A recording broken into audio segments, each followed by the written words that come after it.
Hello students, welcome to Ramanujan education platform.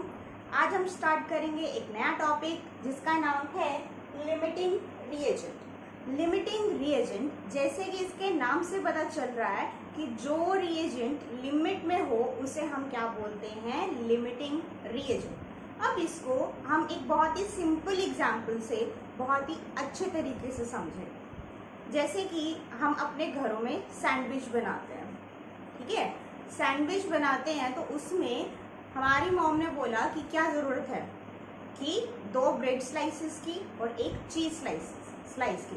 एक bread sandwich के लिए हमें क्या चाहिए, 2 स्लाइसेस ऑफ ब्रेड चाहिए एंड 1 स्लाइस ऑफ चीज़ चाहिए, राइट। अब देखो, हमने जो है फ्रिज खोला, देखा कि हमारे पास जो है ब्रेड स्लाइसेस क्या है, 16 है और चीज़ स्लाइसेस क्या है, 20 है।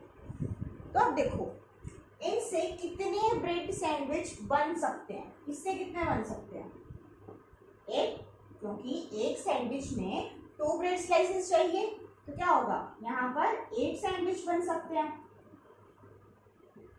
20 चीज स्लाइसेस की हेल्प से कितने बन सकते थे, 20। बट क्या 20 बन पाएंगे, क्या यहाँ 20 बन पाएंगे, क्योंकि हमें ब्रेड और चीज स्लाइस दोनों की जरूरत है सैंडविच बनाने के लिए। तो अगर हमें बोल दिया जाए कि इतना सामान है तुम्हारे पास और तुम्हें सैंडविच बनाने हैं, तो तुम क्या बोलोगे कि 8 ही बनेंगे। अगर हम पूछें क्यों, इससे ज्यादा क्यों नहीं बनेंगे, तो आप क्या बोलोगे कि ब्रेड जो है लिमिट में पड़े थे, ब्रेड जो है लिमिट में थे, तो हम 8 से ज्यादा नहीं बना सकते, है ना। तो यहाँ पर जो ब्रेड स्लाइसेस है वो हमारे पास क्या हो गया, लिमिटिंग रिएजेंट। क्या हो गया, लिमिटिंग रिएजेंट। और जो एक्सेस में था, एक्सेस में कौन था, चीज स्लाइसेस, उसे हम क्या बोलेंगे, एक्सेस रिएजेंट। एक्सेस रिएजेंट समझ में आया। जो लिमिट में प्रेजेंट था उसे हमने क्या बोला, लिमिटिंग रिएजेंट, और जो एक्स्ट्रा प्रेजेंट था उसे हमने बोला एक्सेस रिएजेंट। इतना क्लियर है। अब एक चीज देखो कि जब हमने सैंडविच बनाए, कितने बने, 8 सैंडविच बने, ठीक है। 16 ब्रेड स्लाइसेस यूज होंगी और 8 चीज स्लाइस यूज होंगी, राइट। अब एक चीज देखो, यानी कि प्रोडक्ट बनने के बाद जो हमें बनाना था, उसके बनने के बाद जो है लिमिटिंग रिएजेंट कंप्लीटली खत्म हो जाता है। क्यों, 8 सैंडविच बनने के बाद क्या कुछ ब्रेड बचा, नहीं बचा। तो यहाँ पर क्या हो गया कि जो लिमिटिंग रिएजेंट है प्रोडक्ट बनने के बाद क्या हो जाता है, खत्म, यानी कि 0, ठीक है। और जो एक्सेस रिएजेंट है उसकी कुछ ना कुछ अमाउंट बच जाएगी। क्यों, 8 चीज स्लाइसेस यूज हुए हैं, कितने बचे, 20 माइनस 8, कितने बचे, 12 चीज स्लाइसेस हमारे पास बच गए। तो लिमिटिंग रिएजेंट प्रोडक्ट बनने के बाद कंप्लीटली खत्म हो जाता है, बट एक्सेस रिएजेंट जो है कुछ ना कुछ बच जाएगा। इतना समझ में आया। लिमिटिंग रिएजेंट क्या, जो लिमिट में प्रेजेंट हो उसे हम बोलते हैं लिमिटिंग रिएजेंट, जो एक्स्ट्रा प्रेजेंट हो उसे हम बोलते हैं एक्सेस रिएजेंट। प्रोडक्ट बनने के बाद लिमिटिंग रिएजेंट खत्म हो जाता है और जो एक्सेस रिएजेंट है वो कुछ ना कुछ बच जाएगा। अब एक और बात देखो कि इससे 20 चीज स्लाइसेस से कितने बन सकते थे, 20। 16 ब्रेड स्लाइसेस से कितने बन सकते हैं, 8 सैंडविच, क्योंकि एक सैंडविच में 2 ब्रेड स्लाइसेस की जरूरत है। अब एक चीज देखो, चाहे ये हमारे पास 20 ही थे, लेकिन प्रोडक्ट कितना बना, यानी कि 8 सैंडविच। तो किस पे डिपेंड किया, इसकी जो अमाउंट है वो किस पे डिपेंड की, लिमिटिंग रिएजेंट पर, क्योंकि वो क्या है, उसकी क्वांटिटी देखी हमने, ब्रेड खत्म हो गए तो हमारे पास जो है सैंडविच बनने भी बंद हो गए, क्योंकि अकेले चीज स्लाइस से हम सैंडविच नहीं बना सकते, है ना।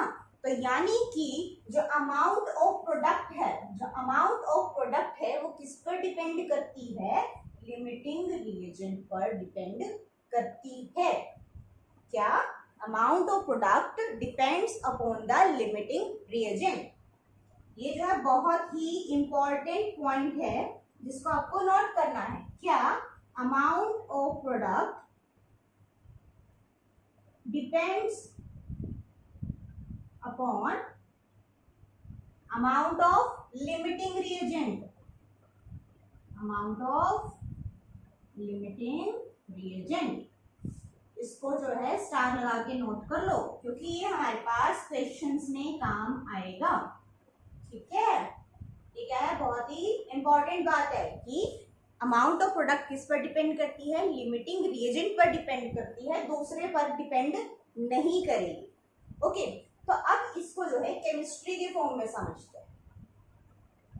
इतना हमें समझ आ गया। अब हम इसको केमिस्ट्री की टर्म्स में समझते हैं। जैसे देखो, हमने बोला एक क्वेश्चन है, ठीक है, एक क्वेश्चन है 1 ग्राम H2, 1 gram H2 react with 1 gram chlorine to give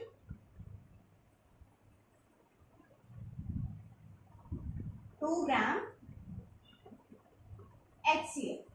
okay, इतना क्लियर है। अब देखो इसमें हमें क्या बताना है, find the limiting reagent and weight of product and weight of product। अब देखो इसमें हमें क्या करना है, क्या बोल दिया कि जो 1 ग्राम हमारे पास H2 है वो रिएक्ट करती है 1 ग्राम क्लोरीन से और क्या देती है 2 ग्राम HCl देती है। इतना हमें समझ आ गया। क्या ये रिएक्शन बैलेंस्ड है? हाँ, ये रिएक्शन बैलेंस्ड। ठीक है, तो अब देखो इसमें हमें निकालना है लिमिटिंग रिएजेंट। लिमिटिंग रिएजेंट जो है हमें देखने से पता चल रहा है क्या? नहीं पता चल रहा कौन ज्यादा है कौन कम है। तो उसके लिए क्या होती है, एक ट्रिक होती है। उसके लिए क्या होती है, एक ट्रिक होती है। वो ट्रिक क्या है, number of moles divided by stoichiometric ratio. Number of moles divided by stoichiometric coefficient, sorry not ratio, that is stoichiometric coefficient, इनकी रेशो। हम क्या करेंगे, रिएक्टेंट्स की दोनों की रेशो निकाल लेंगे। तो जिसकी रेशो की वैल्यू कम आएगी वो क्या होगा हमारे पास, लिमिटिंग रिएजेंट। इसकी वैल्यू क्या होगी, जिसकी लेस होगी वो क्या होगा हमारे पास, लिमिटिंग रिएजेंट। ठीक है, हमें क्या करना है, अगर हमें लिमिटिंग रिएजेंट निकालना है, number of moles divided by there stoichiometric coefficient, उसकी वैल्यू निकालेंगे, सब रिएक्टेंट की निकालेंगे। तो जिसकी वैल्यू कम आएगी वो क्या होगा हमारे पास, लिमिटिंग रिएजेंट। ठीक है, अब यहाँ पर हमारे पास 2 रिएक्टेंट है। ठीक है, इसकी रिएक्शन मैं जो है इस तरीके से लिख सकती हूँ ना, H2 plus Cl2 gives 2HCl। इसका स्टोइकियोमेट्रिक कोएफिशिएंट 1, इसका 1, इसका 2। ठीक है, अब जो है number of moles upon stoichiometric coefficient of, firstly हम निकालेंगे हाइड्रोजन का। नंबर ऑफ मोल्स कैसे निकालते हैं, मास अपॉन मोलर मास। मास कितना दिया गया है, 1 ग्राम। मोलर मास कितना होगा, H2 है, तो क्या हो जाएगा 1/2। सिंपल। अब जो है यहाँ पर देखो, यहाँ पर पुट कर दूं 1/2 स्टोइकियोमेट्रिक कोएफिशिएंट। इसकी अगर हम बैलेंस रिएक्शन लिखते हैं तो इसका स्टोइकियोमेट्रिक कोएफिशिएंट क्या होगा, 1, क्या लिखते हैं 1। तो वैल्यू क्या आ गई, 1/2। ठीक है, अब हम निकालते हैं क्लोरीन की। क्लोरीन की निकाले N बाय स्टोइकियोमेट्रिक कोएफिशिएंट और जो है number of moles of hydrogen, ये क्या है हाइड्रोजन। अब देखो इसके लिए, अब number of moles of chlorine निकाले, वही मास अपॉन मोलर मास। मास कितना दिया हुआ है, 1 ग्राम, और मोलर मास क्या है, Cl2। एक Cl का कितना होता है, 35.5 ग्राम। तो हमारे पास क्या आ जाएगा, 2 Cl का 35.5 × 2, तो क्या आ जाएगा 71।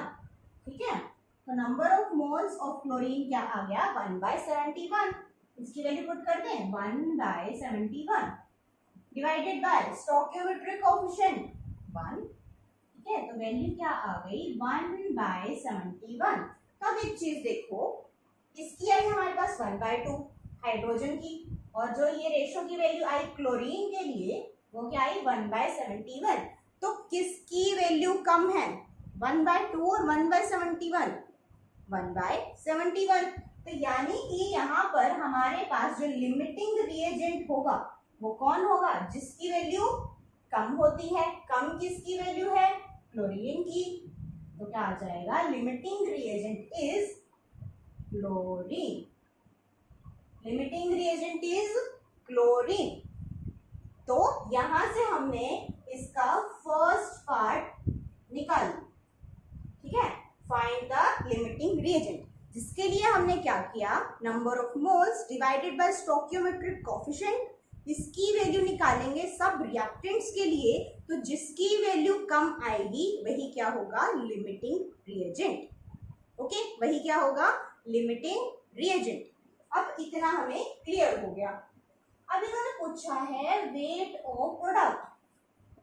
वेट ऑफ प्रोडक्ट, और अभी अभी हमने 2 मिनट पहले क्या बोला था, क्या देखा था कि जो अमाउंट ऑफ प्रोडक्ट है वो किस पर डिपेंड करती है, लिमिटिंग रिएजेंट पर।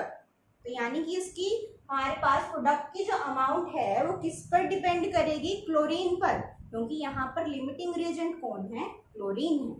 ठीक है, तो अब वो निकालते हैं, इसको मैं साफ कर दूं। अब एक चीज देखो,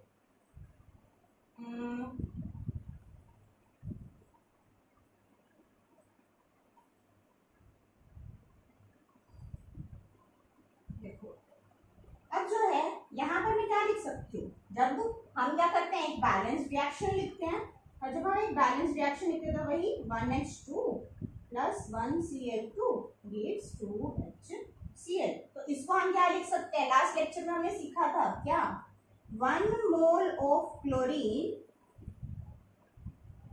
gives 2 मोल ऑफ HCl। हम यहाँ पर हाइड्रोजन की बात क्यों नहीं कर रहे हैं, क्योंकि वो क्या है, एक्सेस रिएजेंट है, और अमाउंट ऑफ प्रोडक्ट किस पर डिपेंड करती है, अमाउंट ऑफ लिमिटिंग रिएजेंट पर। तो इसलिए हम यहाँ पर हाइड्रोजन की बात नहीं करेंगे। ठीक है, तो 1 mole of chlorine gives 2 mole of HCl। अब इन्होंने पूछा है ग्राम की फॉर्म में। ठीक है, तो क्या हो जाएगा, 1 mole of chlorine gives this, तो वेट ऑफ प्रोडक्ट अब हम जो निकाल सकते हैं 1/71 मोल ऑफ क्लोरीन कितना देगा, 2/1 इंटू 1/71, यानी कि 2/71 मोल ऑफ HCl। राइट, जो नंबर ऑफ मोल्स थे ये आ गया हमारे पास 1/71 आए थे, तो 1/71 मोल कितने मोल देंगे, 2/71 मोल ऑफ HCl। ठीक है, अब एक चीज देखो, number of moles of HCl निकल आए कितने, 2/71। अब हमें इसका निकालना है वेट। वेट कैसे निकाला करते हैं, number of moles is equal to mass upon molar mass. ठीक है, number of moles of HCl कितने हैं, 2/71। वेट क्या होगा हमारे पास, निकालना है, मास कितना है इसका, हमारे पास मास कितना होता है HCl का 36.5 है ना, और कितना 2 कोएफिशिएंट है, तो 2 इंटू 36.5 हमें पता है ना, HCl इसका होता है 1, इसका होता है 35.5। तो वैसे इसका मोलर मास क्या होगा 36.5, और इसका कोएफिशिएंट क्या है 2 है, इसलिए 2 इंटू 36.5। तो इसका मोलर मास हमारे पास क्या हो गया 73। तो वेट क्या आ जाएगा 2/71 इंटू 73, तो इतने ग्राम हमारे पास इसका मास आ जाएगा। ठीक है, क्लियर है यहाँ पर। तो अब हमने यहाँ पर सीखा कि लिमिटिंग रिएजेंट कैसे निकालते हैं, कैसे, number of moles divided by stoichiometric coefficient, जिसकी वैल्यू कम वो हमारे पास क्या हो जाएगा, लिमिटिंग रिएजेंट। दूसरी बात कि amount of product depend upon the limiting reagent, तो हमें निकालनी थी वेट ऑफ प्रोडक्ट, ठीक है। तो यहाँ से हमने देखा कि 1 मोल ऑफ क्लोरीन कितना देता है, 2 मोल ऑफ HCl। तो नंबर ऑफ मोल्स कितने आए थे क्लोरीन के, 1/71। तो 1/71 मोल में कितने मोल्स ऑफ HCl प्रोड्यूस होगा, 2/71। तो number of moles of HCl आ गए, तो हम इसका जो है वेट निकाल सकते हैं इस रिलेशन से, जो कि हमने सीखी थी मोल कॉन्सेप्ट में, ताकि number of moles is equal to mass upon molar mass. तो नंबर ऑफ मोल्स हमारे पास है, इसका मोलर मास निकाल लिया, यहाँ से हम इसका वेट निकाल सकते हैं, ठीक है। क्लियर है। अब हम करेंगे एक और अच्छा क्वेश्चन, ठीक है। देखो हमारे पास क्वेश्चन है, देखो given chemical equation, given chemical equation, कौन सी equation, N2 plus 3H2 gives 2NH3। सबसे पहले हमें क्या देखना है कि रिएक्शन बैलेंस्ड है कि नहीं है। रिएक्शन बैलेंस है, नाइट्रोजन 2 है, नाइट्रोजन 2, हाइड्रोजन कितने हैं 6, यहाँ पर भी कितने हैं 6, यानी कि हमारे पास केमिकल रिएक्शन तो बैलेंस्ड है, ठीक है। अब देखो इन्होंने क्या पूछा, कैलकुलेट द अमोनिया प्रोड्यूस्ड, ठीक है, कि हमें ये निकालना है कि अमोनिया कितना प्रोड्यूस हुआ इफ जो है 2000 gram of nitrogen react with 1000 gram of hydrogen. पहली बात तो हमें क्या निकालना है, प्रोडक्ट की अमाउंट। प्रोडक्ट की अमाउंट किस पे डिपेंड करती है, लिमिटिंग रिएजेंट पर। तो हमें क्या करना पड़ेगा, first of all limiting reagent पता करना पड़ेगा। वो हम कैसे करेंगे, वही नंबर ऑफ मोल्स अपॉन में स्टोइकियोमेट्रिक कोएफिशिएंट हम निकालेंगे पहले N2 का, ठीक है।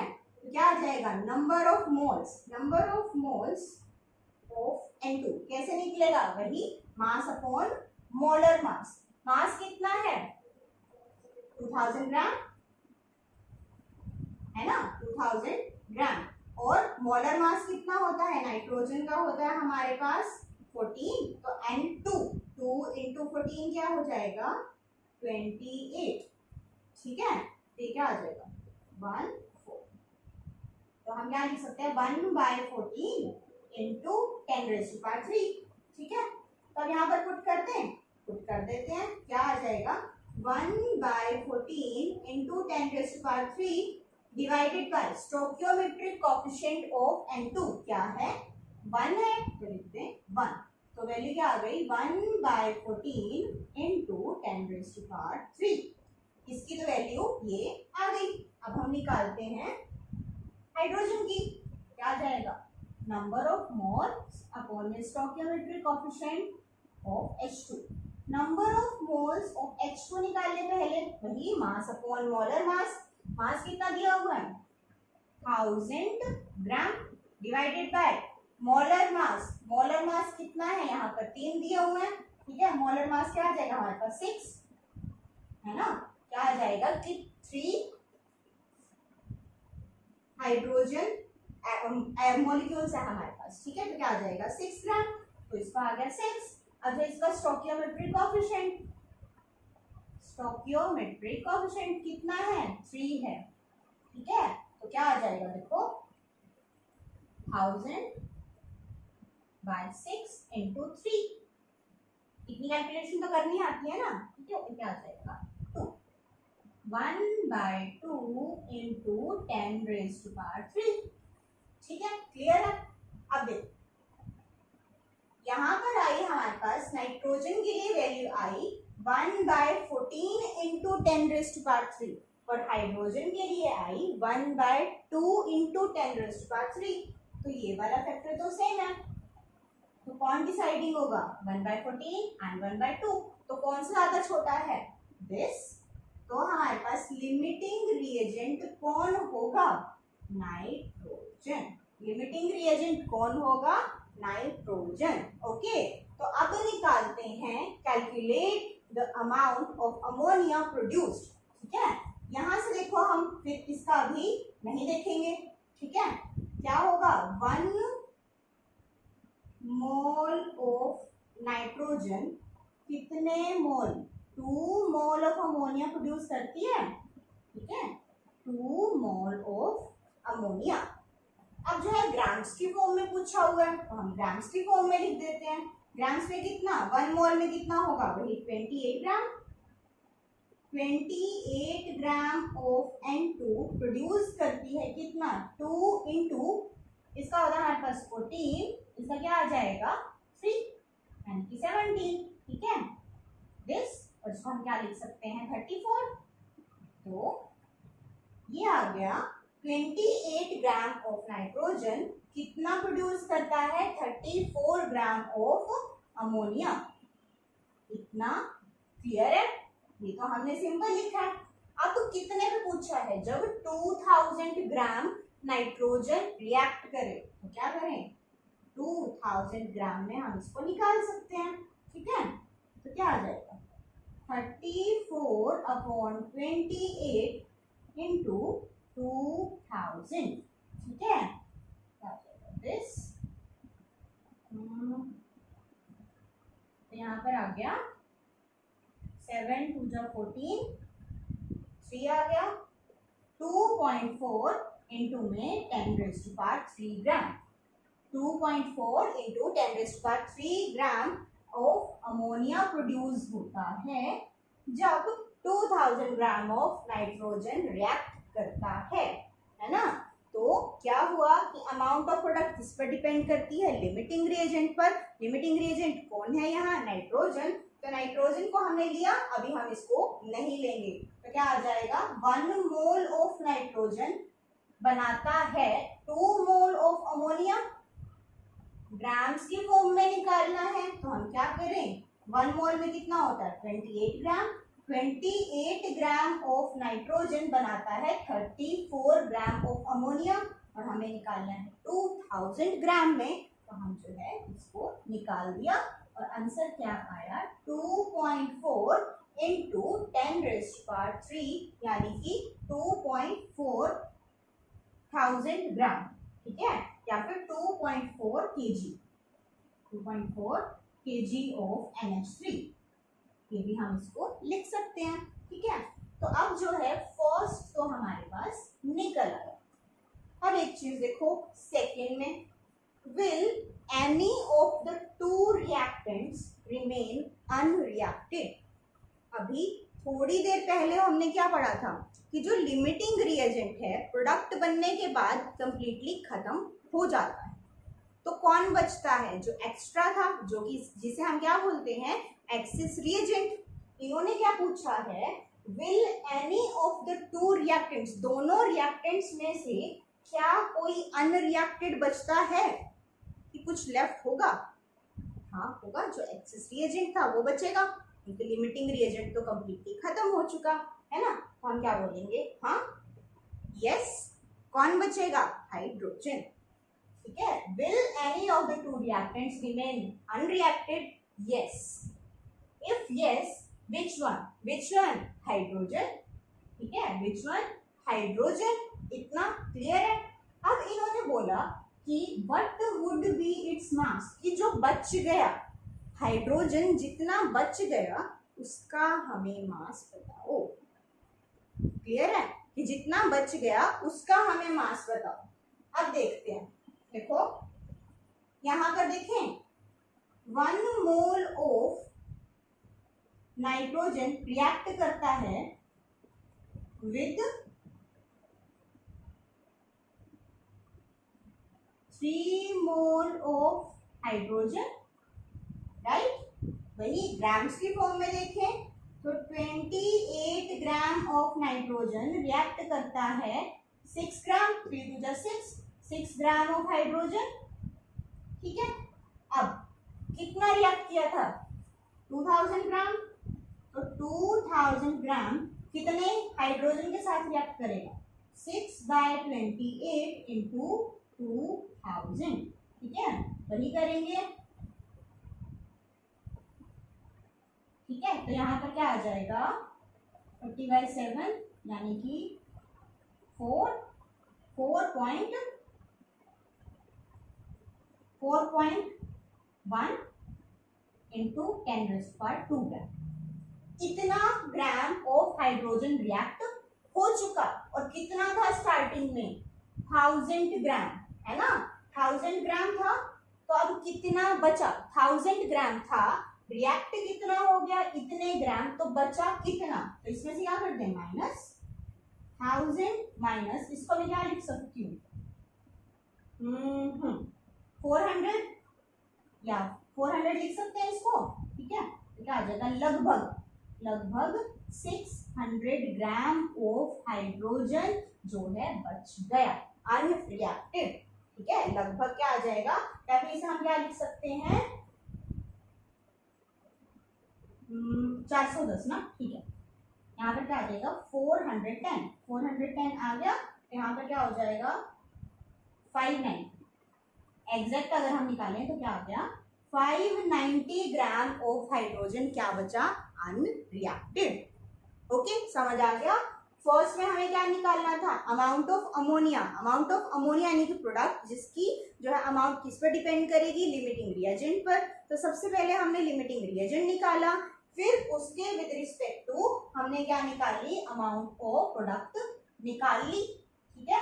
फिर उन्होंने बोला कि क्या इन दोनों में से कोई अनरिएक्टेड बचता है, हाँ बचता है, जो एक्सेस रिएजेंट है वो बच जाता है। तो एक्सेस रिएजेंट कौन था hydrogen, if yes which one hydrogen, what would be its mass कि जो बच गया उसका मास निकालो, यानी कि पहले हम निकाले कितना रिएक्ट हो पाया था वो वहां पर कितना रिएक्ट हो पाया था वो निकाल लिया, स्टार्टिंग में कितना था 1000 ग्राम में से ये माइनस कर लिया तो क्या आ गया 590 ग्राम ऑफ हाइड्रोजन जो कि बच गए।